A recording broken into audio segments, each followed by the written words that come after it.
We've been missing you. Do you want to find the witch friends you've been missing? Do you want to participate in these conversations live? And do you want to support the work of recovering a true history of feminist ideas about magic? Do you want to hang out? Do you want an invite to Zoom together with Amy and myself every new moon, along with our hilarious, diverse, wise, queer, creative, anti-racist, science, and awe-loving coven? You must join the Missing Witches Patreon. It's pay what you can, and we can't wait to meet you there. Patreon.com/missingwitches. You aren't being a proper woman, therefore you must be a witch. Be a witch. Be a witch. Be a witch. Be a witch. Be a witch. Be a witch. You must be a witch.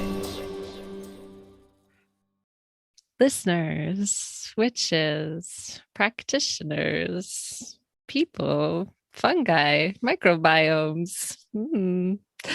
How are you? We love you. Welcome back. Welcome back to the Missing Witches podcast. Welcome back to the coven that we create between our ears. So welcome to the Witches Found diversion, the weird winter. This time we're just sort of talking to as many people as we can and playing with our format and just indulging in our desire to be together and to be in circle with all these wise humans that we get to brush minds with briefly and learn from while we do the work of writing and researching a next book and do the work of trying to be better humans and manifest better worlds and find the people we've been missing. Welcome. Amy and I are here together today, which always makes me beam and feel more at home. And we get to welcome this already beloved practitioner. We've just met face to face. I've just been poring over her work, and I just feel so excited and honored that someone who's done this work for so long of bringing LGBTQIA plus education into schools, into the lives of kids when they need it early, and who claims the word witch, a queer witch, is here with us. Founded her own fucking church. We love her. The audacity. We love her. We love her already. That's my little intro. Would you tell us a little bit about where you are, who you are? Help us see you for those of us who can't. I can see your smiling face, but tell us more. Thank you. Well, do I ever want an introduction beyond that? I mean, that really, if I change my bio immediately. Thank you so much. Especially the audacity. That is my goal. And absolutely the work that I do in this world. Very happy to be here. Also, just for folks listening, Bex Mui is how you say my name, she and her pronouns. And yeah, I'm called to this work in so many ways, and it has come through an education advocacy lens for me. I was a teacher for a long time.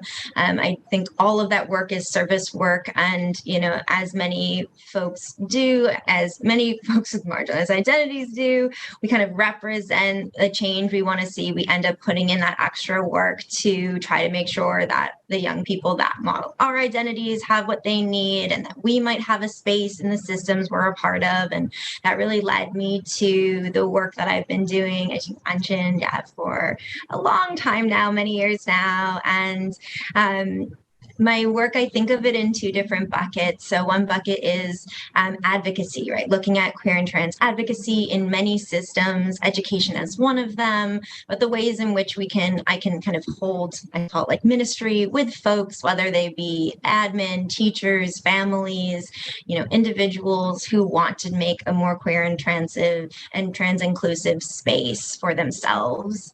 I do that work. And then my other bucket is working more directly with the queer and trans community, especially POC in that community, and how do we uplift ourselves, our spiritual selves, our spiritual work, and understand, our own magic. Yeah, thanks for that summary. I think that you did a better job than I possibly could have of drawing attention to the two worlds that you walk, these two spaces where you're doing a lot of healing and a lot of outpouring, and where that comes from, the like building these things that weren't there before, that weren't there when we were kids. How are you coping? This This is like pandemic era, crisis era, taking on a lot of fucking healing work. How are you? Uh, Thank you. Honestly, I owe some of this work to the pandemic, to the mandatory break and interworld like weaving that became possible. Especially, I'm an Aries. I'm Cap rising. I have a never ending to-do list and love to get things done. And I was really able to create distraction filled worlds for myself in ways that shelter in place really made impossible. And I will say, I think that it gave so much of that. The things that I needed to do in my inner world. And I will say House of Our Queer, which I'll talk about later, the spiritual organizing I do for that really came out of this understanding that I was burned out in doing solely social justice work. It helped me realize that I needed some way to recharge myself and some way to work directly with my community, and couldn't fully just have this one bucket of advocacy and bringing other folks in and bringing them healing. And so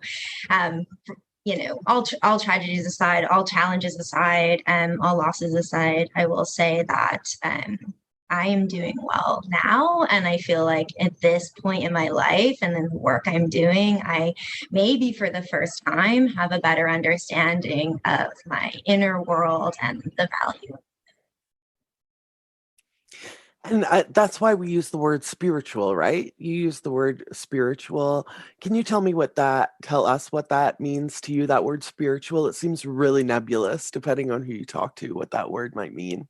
Oh, yes, absolutely. So, House of Our Queer, where I do spiritual community and offerings, it has sort of my own spiritual center foundations for it. And so it is my weaving path. It includes, I was raised Catholic. I'm Chinese and Polish. And so my Polish immigrant, Roman Catholic, upbringing from my mother, mixed with my father, who has Buddhist practices, but as a way of life, not a religion. My current, I call it spiritual toolbox, which is what I use to help curate my offerings. And I run a workshop on this as well. And so it has some reclaimed faith practices around Catholicism. It has some, and I could talk at length about that, but we'll just kind of pin that as one aspect, Buddhist practices, and then more what I think of queer spiritual practices, astrology and tarot, and also following the moon as both a Chinese and an astrology practice. So all of those kind of weave in to what I consider my spiritual offerings, my spiritual practices. I'm also really big on ritual in many ways, altars, both in my Chinese ancestry and for femme divine goddesses, for myself. And I also do energy work. And so I think that kind of weaves through the many different aspects of spirituality for me. So I do Reiki and energy clearings and healings as part of my work. You said you were going to stick a pin in one thing. I've got like 5 pins just from that paragraph there. I want to repeat something you said, that your father's practice was a way of life, not a religion.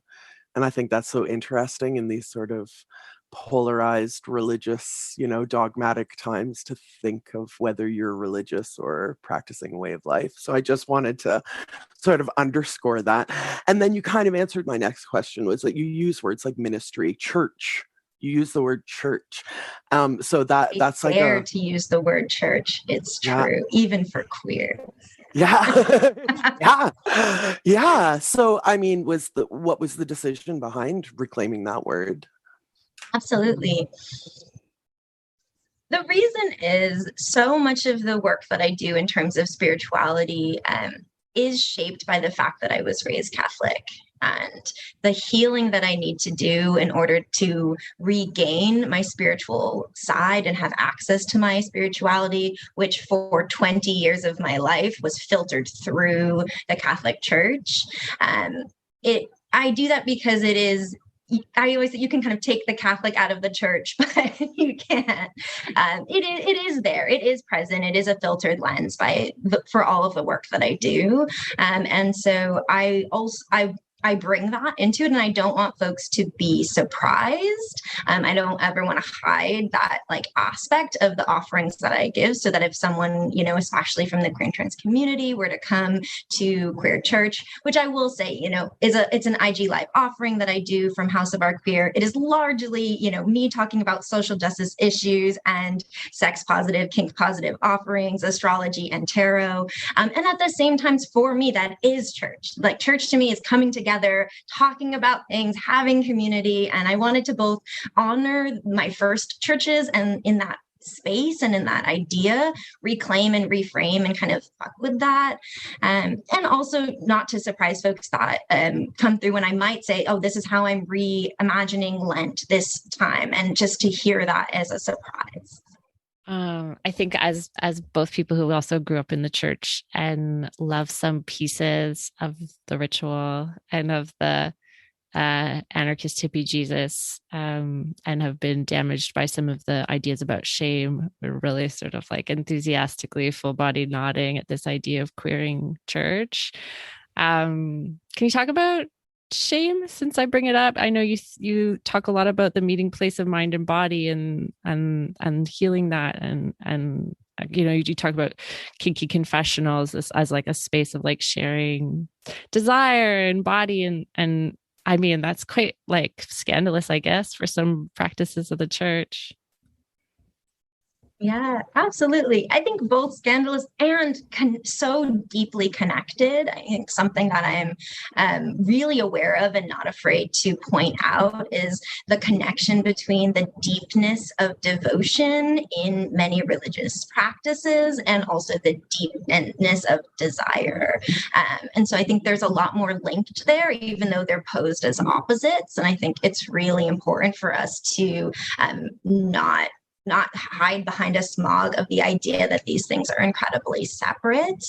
And so, yeah, Kinky Confessionals is something that I launched with that in mind. I also think a lot of the work, if we're talking about healing spiritually for queer and trans folks, so much of that work is moving away from shame, is looking at the face of what we've been told, you know, institutionally and by, you know, religious leaders for thousands of years, what we should be ashamed of, what our, you know, relationship to divine or higher powers or, you know, our own spiritual center needs to be filtered by, and all of the pressure that we've been put under, you know, to perform in a certain way in order to be good, in order to be on the quote unquote right path, you know, all of those things. So I absolutely think it's important to talk about.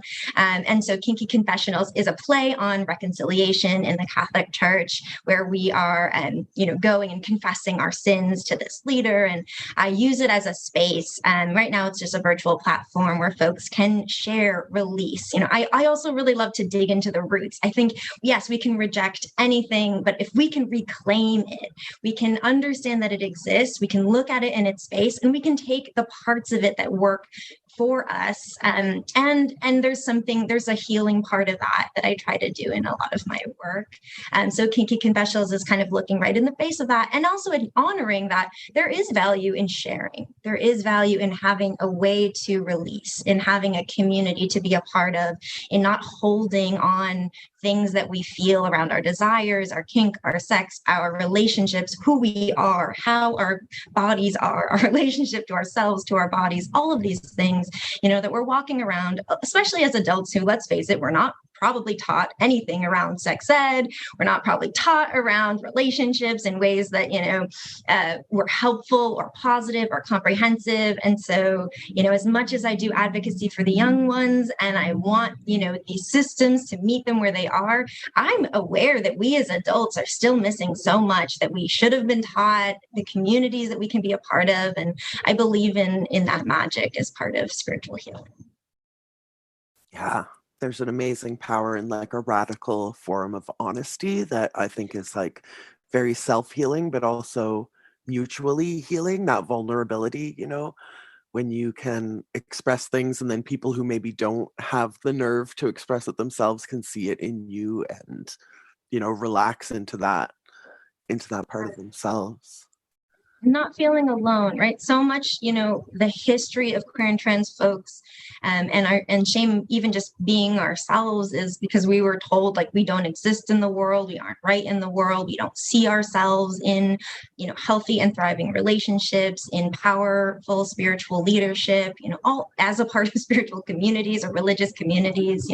So much of that erasure, can hold. And I believe in queer and trans ancestors. So I think like queer and trans folks today, we are, carrying on this other chosen family lineage. And so that the ancestral, history and that we're carrying around from those that have come before us, and both honoring what they've done and just understanding that we're still working through that. I think, even in 2021, even with where things are today, there's still so much internal things for us to release. And so on top of that, to say, I also have a power play dynamic desire, or I also want to have a non-monogamous relationship, or I also feel like this desire of something that I know I shouldn't, or feel like I shouldn't, those things can be so hard to navigate. And often when we're talking about that, or if you see like sex positive, kink positive spaces, they're not talking about the queer and trans community. We have to do our own labor again to figure out, okay, how am I at the intersections of these things? How do I put in a little extra labor so that this applies to me and I feel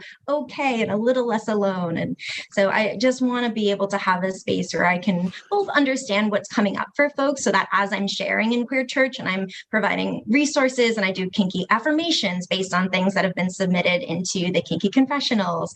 And so that's just also a way for me to make sure that what I'm offering is, what folks need, and to curate that as well.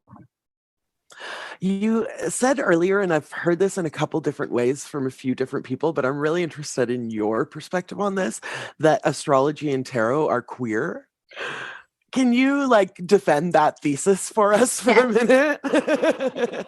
I absolutely can. And I also want to, we don't own it, but for the community, and we didn't start it, but for the queer community, especially at this time, astrology and tarot have become really common and really appealing and mainstream, if you will, within, the LGBTQ community across the country, at least I can say, for spiritual access.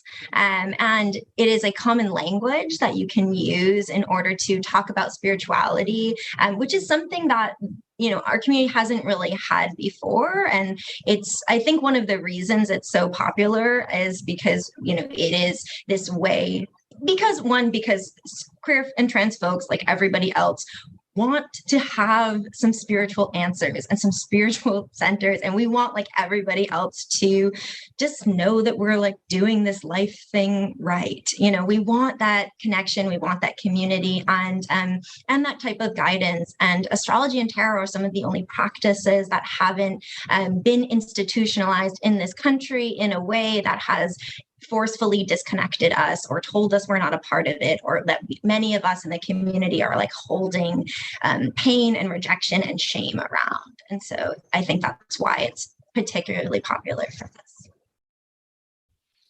Can you talk more about magic and desire and possible futures? The desire that builds possible worlds. Sure. So I will also say I was raised in a super small town off of Cape Cod, close enough to Salem, where I knew about witches since I was a little one. And for me, being raised in the church, Eve was the first witch.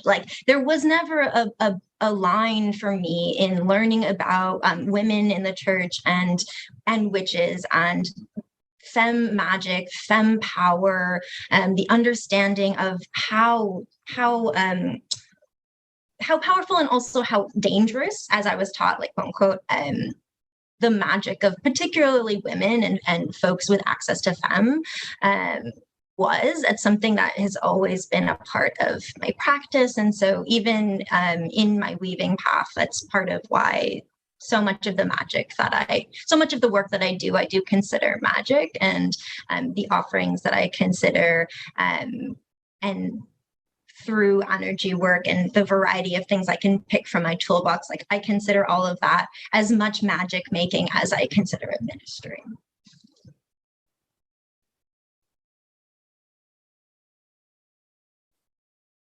You mentioned earlier that rituals are a big part of your practice. Can you tell us like what they are, like specifically materially, and also how they help you and help us and help the community? Absolutely. I am a big fan. I do think that ritual, especially in this time, when we aren't quite in a pandemic and we aren't quite out of a pandemic and we are quite sure of, you're talking about futures, right? And how we create them. Ritual I think has never been more important to ourselves as in the last couple of decades as it is right now. I find rituals to be incredibly grounding. And so it's actually funny. A friend of mine just came back to visit and is staying with me. And it's like, I forgot how much like ritual you do. Like now that she's like living with me and seeing me like move through the house, and all the things. And I was like, oh yes, well, this is the podcast that I listen to on Mondays to start my week. And this is my, little things. So it's very available to me. One of my most valuable rituals is that I honor my ancestors in their altar every month. So I have, it's a practice that I had growing up. And for us, actually growing up, we only did it in the month that my grandfather had passed away.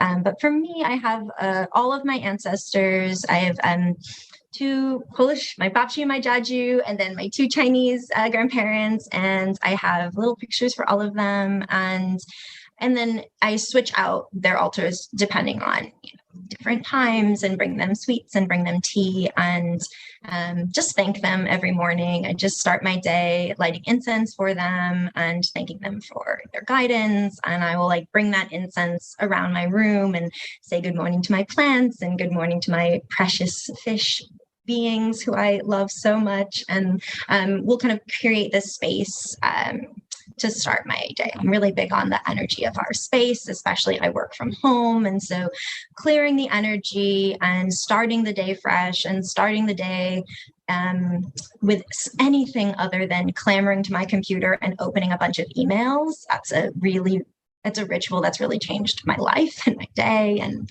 my relationship to work and my relationship to space. So that's one of the rituals that I hold really dear.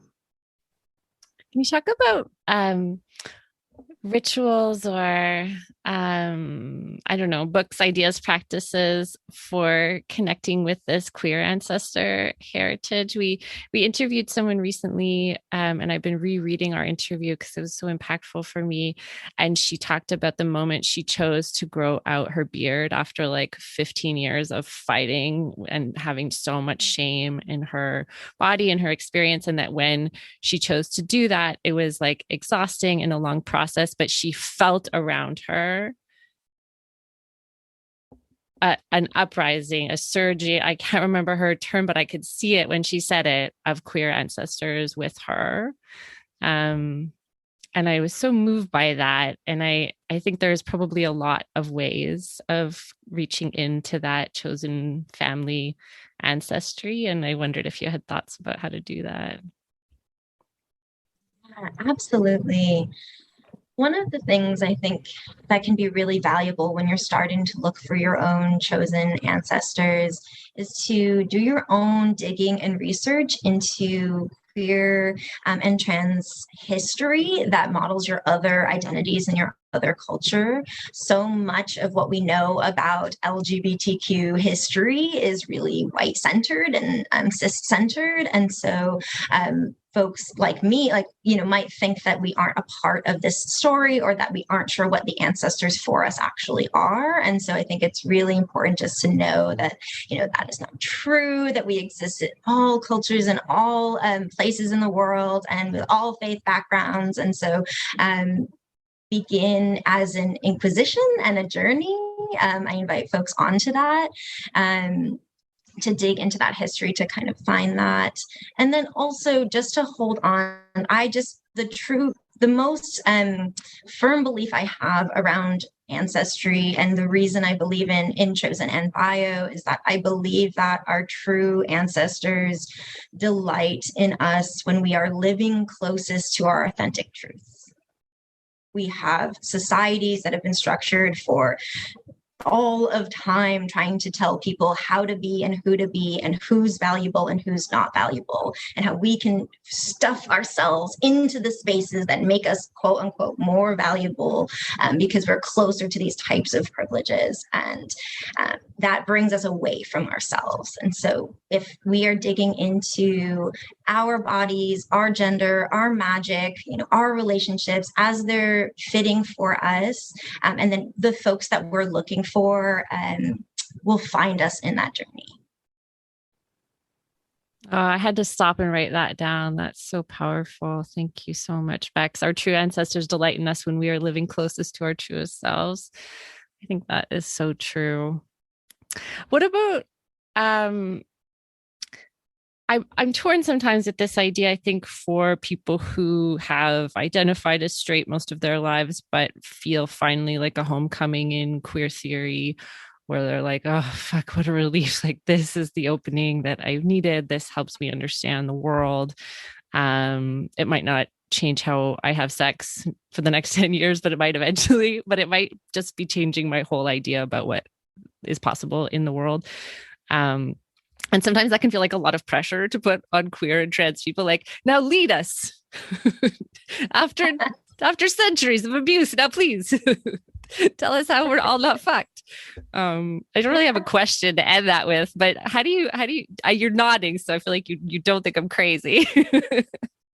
Oh, I appreciate you for naming that. I think it's really important. I will say I consider my queerness as a blessing for so many reasons, but one of the reasons is because I'm from a very small town where the expectations on me to marry my high school sweetheart and raise some kids, because that is what everyone else around me, including the many Catholic cousins and sisters and friends, were doing.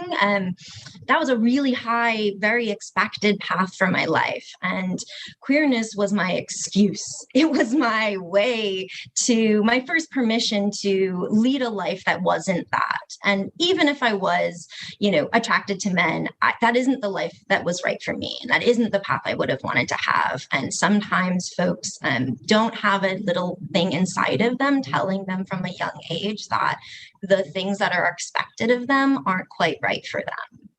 And I think what we're seeing right now with folks who are interested in seeing like queerness and queer relationships or queer identities, or, the expansiveness of trans and non-binary and gender fluid people, and saying something about themselves in that, I think that's because of the rigidness of our society. That's because the gender binary that was brought here through colonization onto this land and very forcefully enforced is still functioning as a system of oppression. Our society is still creating expectations for all of us. Heteronormative expectations have a lot for folks that they may not live into, whether or not they identify as heterosexual or not. So it's the normativity of the expectations on these lives that we can all be a part of shifting, calling out, dismantling, that to help queer and trans folks with that is absolutely welcome. We need that. And I think to say, not like necessarily I'm queer and I'm trans, but like I am over these expectations that are keeping me from my magic, that are keeping me from my community, that are putting me in boxes that don't fit for me, that don't fit for my relationships, that are misogynist, that are expecting that me, because I have this gender, am going to put in this type of labor in my relationship without compensation, all of that. That's all of our work, and I think that it's really powerful to see that and to see your place in it. Do you talk to children a lot differently than you talk to adults? Or do you find that there's not as much code switching as we might anticipate? to kids that different than I talk to adults. It is a great joy of my life. I taught elementary school for 10 years. And one of the reasons I got into professional development with adults is that I was teaching, beyond the binary, looking at gender stereotypes, decolonizing or rethinking Columbus, rethinking Thanksgiving, to my third graders, to my first graders. And then I was kind of sharing at faculty meetings, like, this is what's happening, this is what we're doing. And just like the air was just like sucked out of the room. It was just, my young people are like, yes, young people, are learning about the world. They are in a place in relationship to the world where they're open to understanding that the diversity that exists in the world is something they have space for and something they don't have to run counter to the ways that they have been told to think or the things they've seen and being reinforced. And, with us, it is, we have unlearning to do. We have a lot of our own things and the protectiveness that we might feel also for what we consider developmentally appropriate, which I find, which I could talk about all day, but we'll not go into at this time. But, there's a measure of that for sure, especially around things like, adult relationship structures or the way I talk about kink and sex and desire and consent. I have a different way to talk about young people, for example, for things like that. But when I'm looking at the systems of the world and when I'm talking about honoring our bodies and honoring our intuitions and designing our own relationships, that's something that really young people understand and I think appreciate when you can speak to them directly. Yeah, I think this major argument of the 80s and 90s counter argument was this pearl clutching, how am I supposed to explain this to my children? And it's like, your children get it. You're the one who doesn't get it. So I don't know how you're going to explain it because you don't understand it. But children are just more open to different way because like you said, they haven't been calcified into the status quo yet, right? So they're like, cool, this person does things that way. So do you find it's almost even easier to teach children about these anti-status quo concepts? Yeah, absolutely. I think the tricky thing about teaching quote unquote children is the system of which it is to go through an educational system and a curriculum and a school that has a bunch of adults monitoring it to get to the young people. So that's the advocacy work that I do. So a lot of the work I do right now actually is focused on parent advocacy and parent education and family education. I think the thing is nobody wants to have their child come home and say something to them that they weren't expecting and that they don't know how to talk about and that they don't know how to answer. That isn't fun for anybody. And so, I think when these changes happen, one of the things I do when I work with schools or when I work with organizations is, how do we make sure that all the folks that are here are met where they are and they can feel a part of the change that's happening and calling them in and helping them have that education to say, this is what's happening, this is how we're saying it, and this is why, and invite them in to be a part of that so that we aren't feeling like things are, no one wants to feel left behind. No one wants to feel like the things they know aren't there or that they can't protect, their young people in whatever ways that is. I just think that is, it just takes a lot more time and effort. But I think bringing families in along is actually one of the ways that this work becomes actually culture shifting, actually sustainable, because we can say anything we want to a young person, but if they go home and they hear the complete opposite, what we've done is just created two different worlds for a young person, and that doesn't help them. But I will say, it's fun to me because one, yes, I worked with young people for so long, especially like I said, kindergarten, so I do know it's possible. And I was a young person.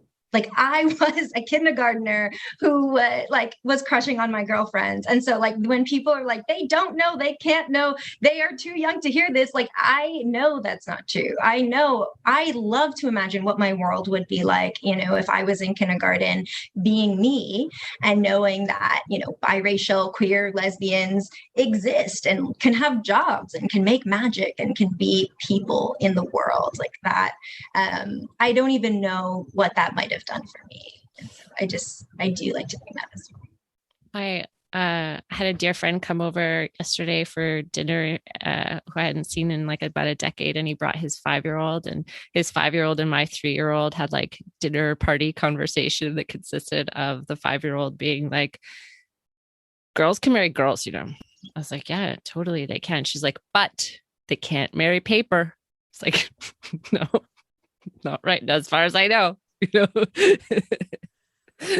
Amazing. Yeah. Yes, there's an Instagram account I follow that's like overheard at snack time. It's just amazing. It's just like so perfect like that. Yeah. I mean, I watch my 3-year-old invent the world daily. So, you know, you talk about like the possible worlds that we can kind of find in ourselves. We come back to a place without shame, come back to bodies with kind of love and play. I love that you describe the House of Art Queer as like a spiritual play space. I love that you specifically choose that word and that kind of modality that is so creation-y, right? So creative. But I watched this kid do it. She's just like putting concepts together all day long, inventing the world as she figures it out. So nothing really shocks her.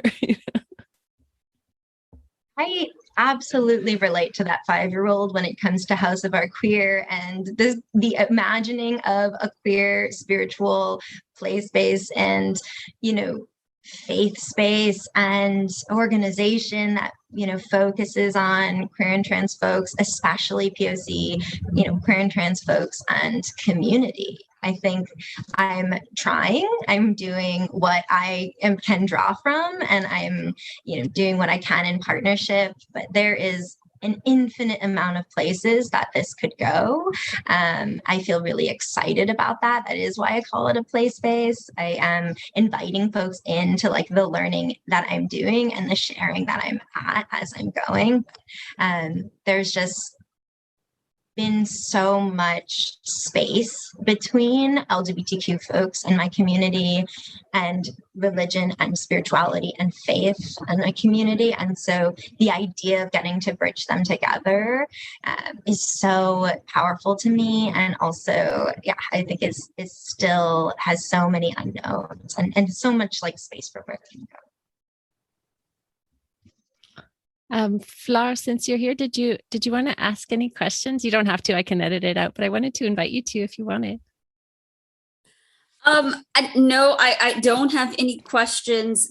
Bex, I just learned of you in the email that Amy and Risa sent out this morning, so I have nothing prepared, but I can only say that I agree with so much of what you are saying because I have such a similar experience, especially with my religion of origin being the same as yours. And, you know, I think we need a lot of DIY people to take what is good and fashion it for them, because the church is very good at hitting people over the head with a scepter and telling them what's bad and driving people away.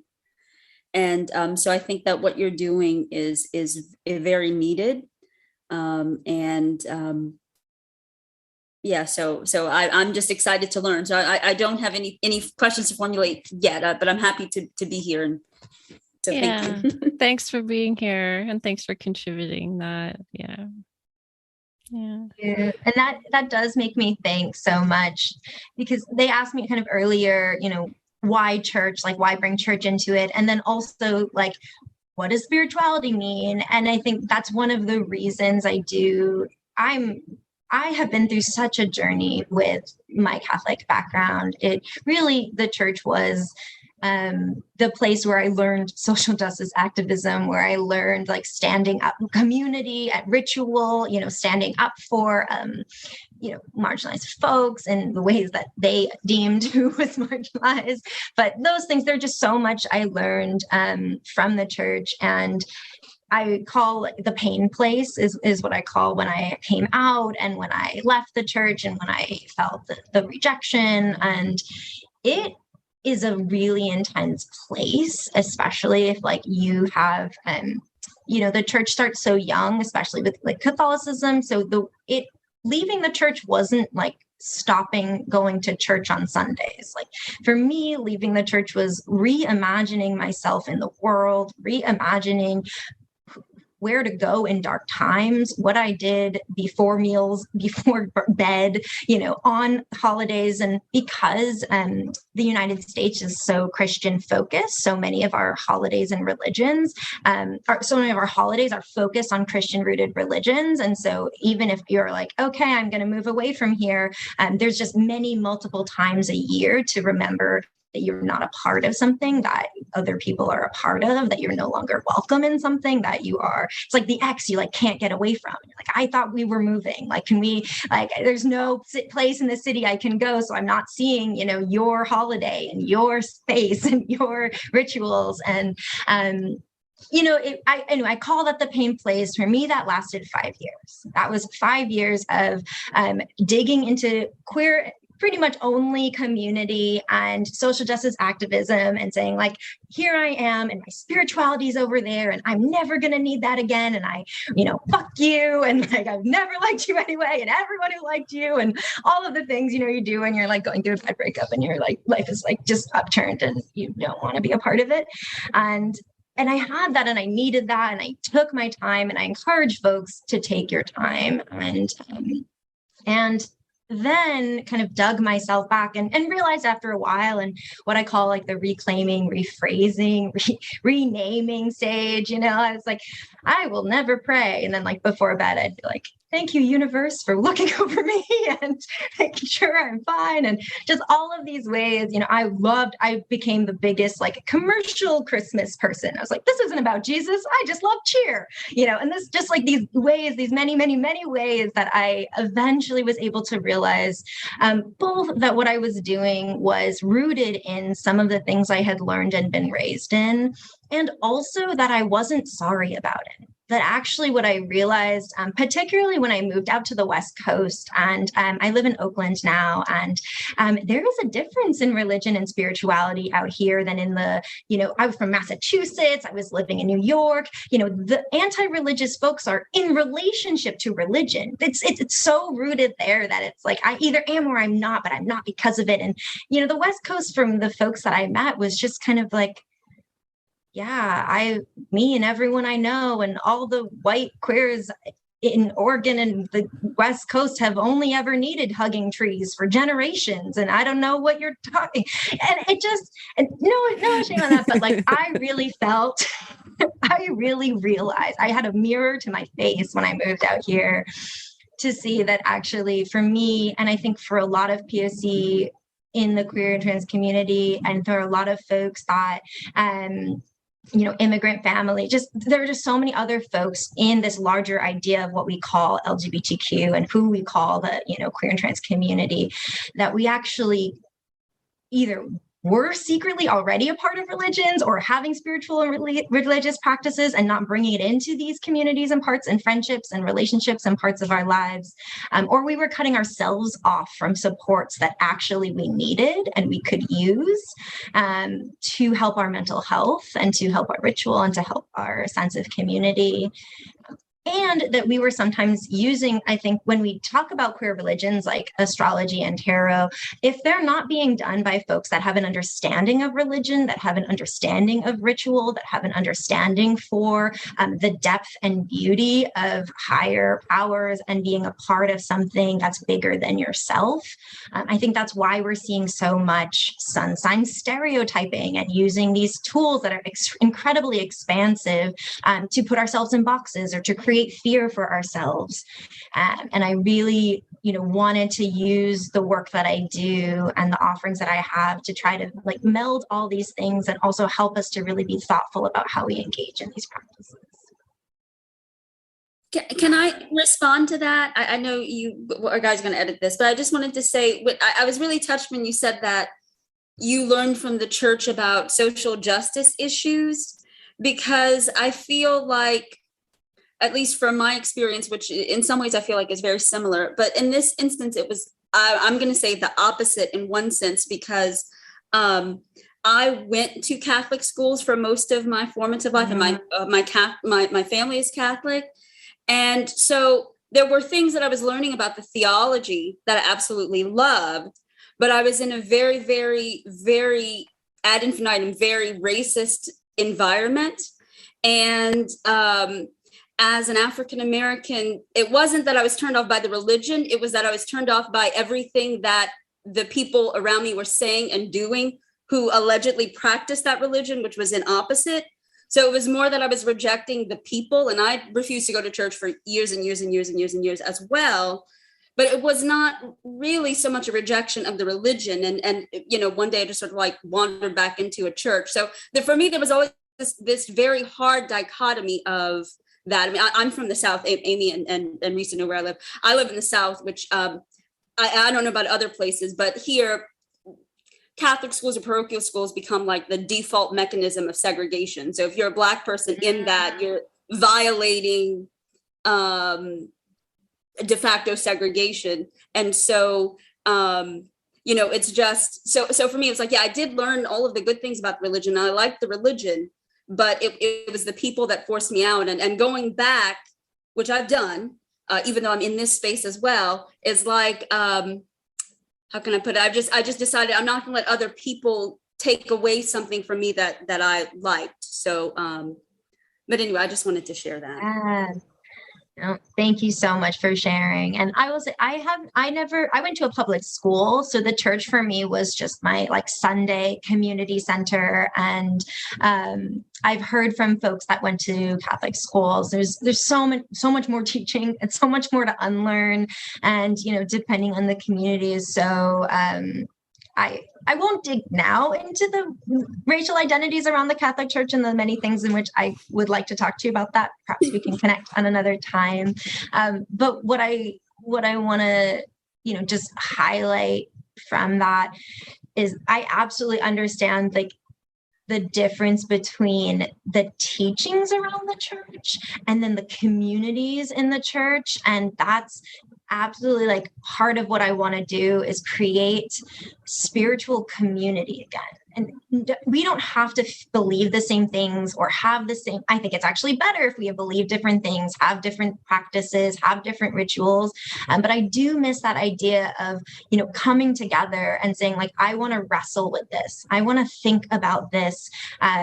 This way that I'm small and this way that I'm big and this way that I have agency and this way that I have no idea what I'm doing. And how can we do that together and be here for each other and look at the folks that have been here and the witches of our past and the holidays that they were doing and the rituals they were a part of and the spells we can cast together. And how do we bring all of that in community with some kind of discipline, to be honest, with some kind of actual like follow through in ways that if I'm in many times when folks do say like spirituality, I don't often find that ritual and that discipline that I actually need in order to call this something that in order to get the benefit of it for my mental health and for my life that I was getting.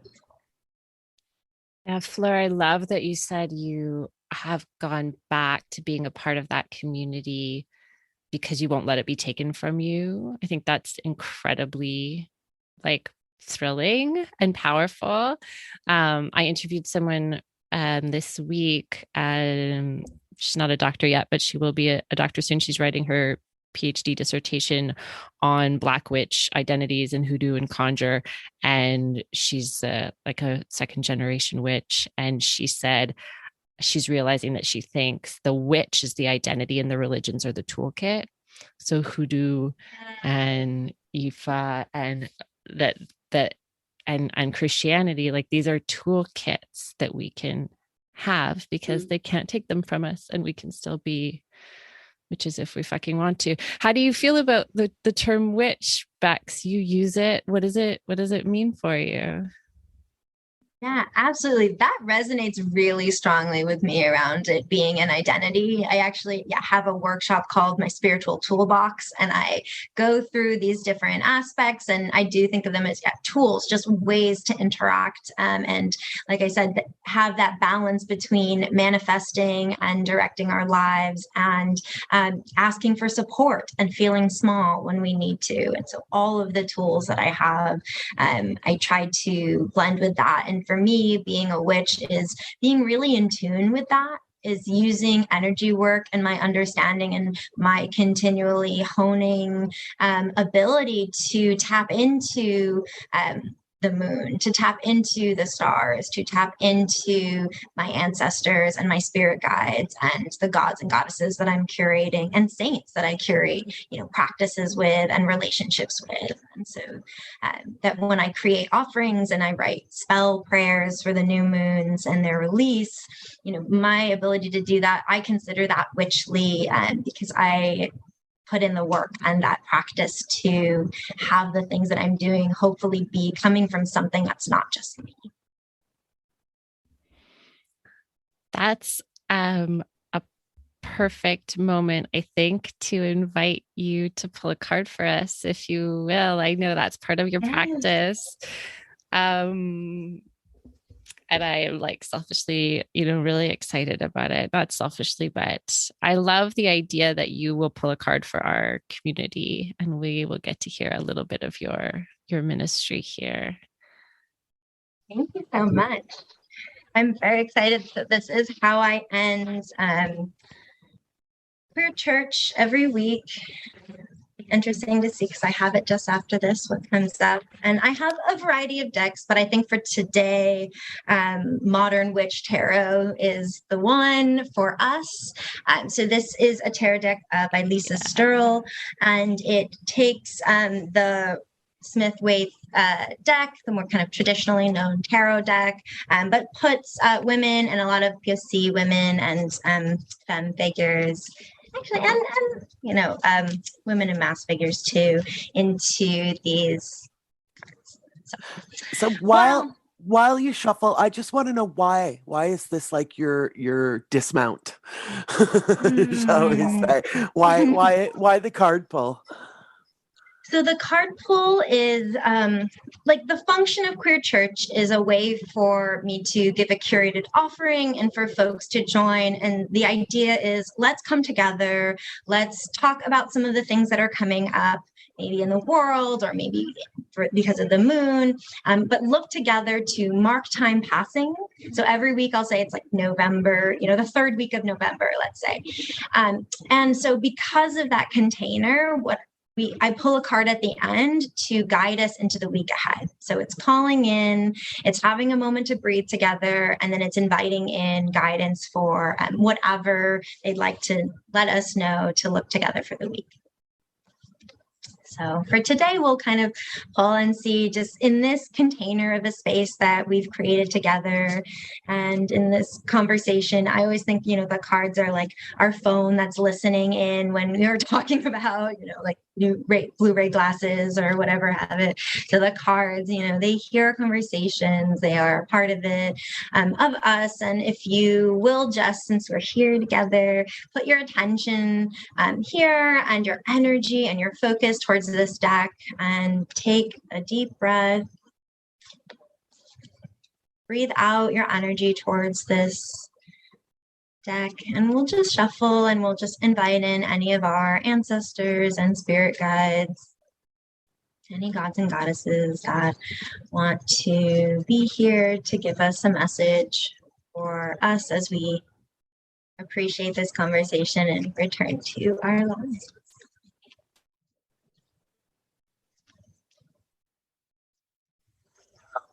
Okay, so we have the Three of Swords. It is an air card. It is, as for folks who cannot see because we're in a podcast, it is literally like a heart that's been stabbed 3 times. And I believe there's no bad cards and there's no bad readings, but there are things we the cards will always put into words the things we need to hear. And sometimes we want to hear them, and sometimes it's a little harder to hear. And they don't care about that. And I kind of respect that like a friend, and what I'll say, so the swords are air cards. So it is, even though it is like, oh, that heart, it is still a way to think about it. And it is still kind of being approached from more of a head-centered space. And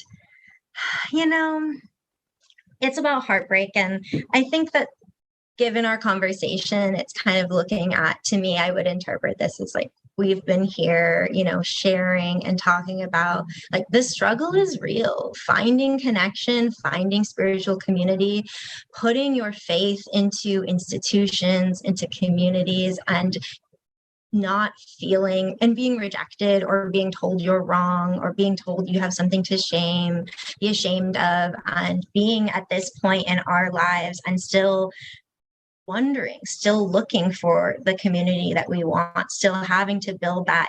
I both am extremely excited about the work, and it is annoying and frustrating that it's 2021 and it's a radical idea that I want some space for queer and trans folks to come together and have faith and have magic. That shouldn't be, and it is. And so the heartbreak of that, the joy of that, the need to break our hearts in order to build, the need to feel the feelings of that, even in resilience, right, even in possibilities.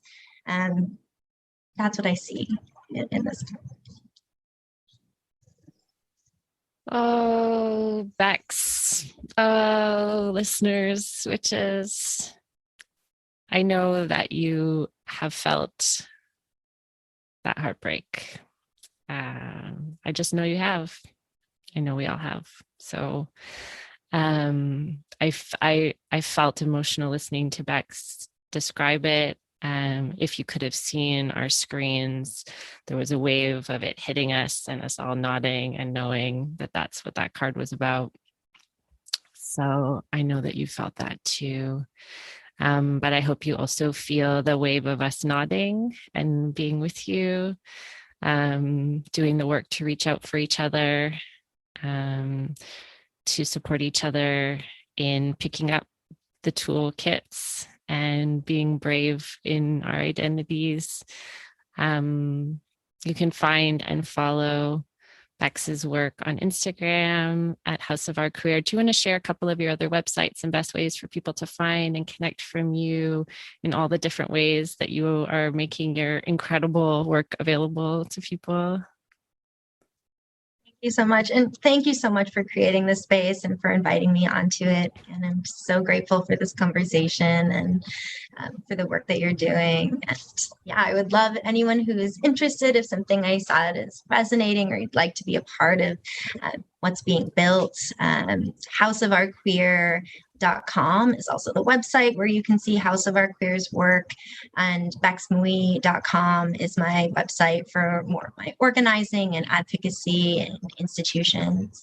Feel free to find me on either of those places. That's Bex, B-E-X. Yes. We live. I think that's it for me. Ames, y'all good? Yeah. I just want to thank you again for showing us that like the real tools of magic are not ones that can be bought in stores. It's something that Risa and I talk about all the time. And not one of the tools you mentioned was something that was for purchase. And I just really want everybody to remember that, like times are hard, where loneliness is an epidemic and capitalism is a worse epidemic. So I feel like with your work, you are resisting against both of those things. And we really appreciate your existence and your work. Thank you. Yes, it is a struggle. And those are, they feed each other, right? The capitalizing off of loneliness. So definitely appreciate that framing. And I'm just glad to be here and doing the work. Thank you so much. Yeah, thank you. Take care of yourself. Take care of yourself, listeners. We love you. Blessed fucking be. Love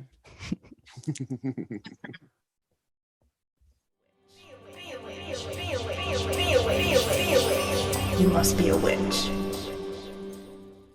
The Missing Witches podcast is brought to you by the Missing Witches Coven. Join us right now on patreon.com/missingwitches. Blessed fucking be.